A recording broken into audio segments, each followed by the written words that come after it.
Hi, my name is Catherine Lake, and today is May 24th. This is my presentation over determining gene sequences and map distances. So the first step is to determine the grouping and crossover categories. So in the left, I have a chart based on the genotype, offspring, and crossover group. So we're looking for the two lowest numbers, which is considered our double crossover group, which is 100, which is 100 and 140. Next, I just kind of base them off of, for our non-crossover group, I base those off the two highest numbers, which is this one and this one.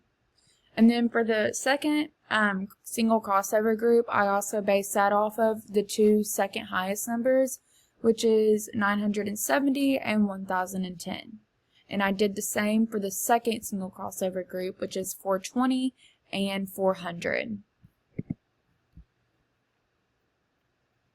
So to determine the gene arrangement, we're kind of looking for the allele that's in the center, which is A, which shows us over here in the third column that A is in the center, and our order of our gene is BAC.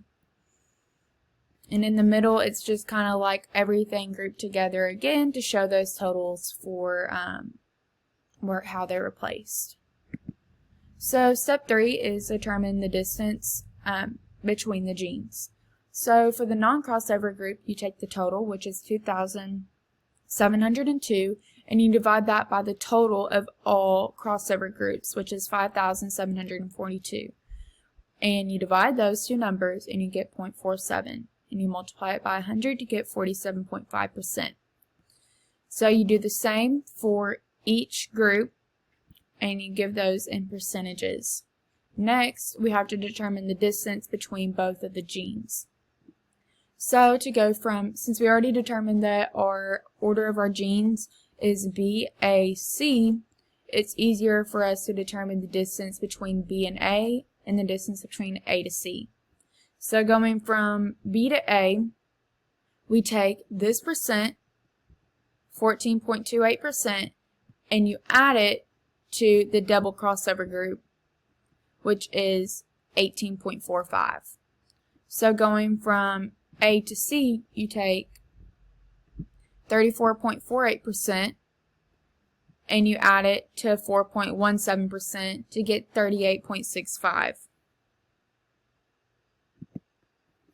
So calculating the coefficient of coincidence, also known as C, is the next step. So here again, I have just the distances calculated, and to get them into decimal form, you just go from B to A and you divide 18.45 divided by 100 to get 0.1845, which is the same thing done to 38.65. So to get the expected double crossover, you take this decimal point and you divide it by this decimal point and you get 0.47. And you multiply that by 100 to get 47.7%.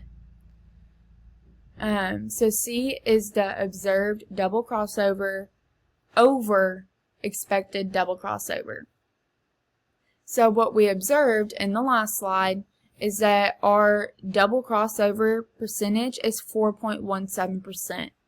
We take that 4.17% and we convert it into a decimal point, which is 0.041%.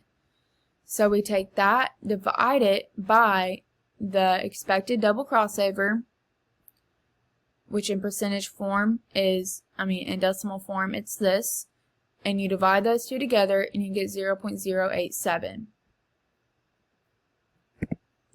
So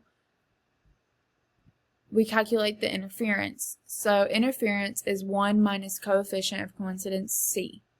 So I equals 1 minus 0.087, and that gives us a total of 0.913. So it can be concluded and determined that there is a positive interference of 91.3% of more double crossover occurred than was expected.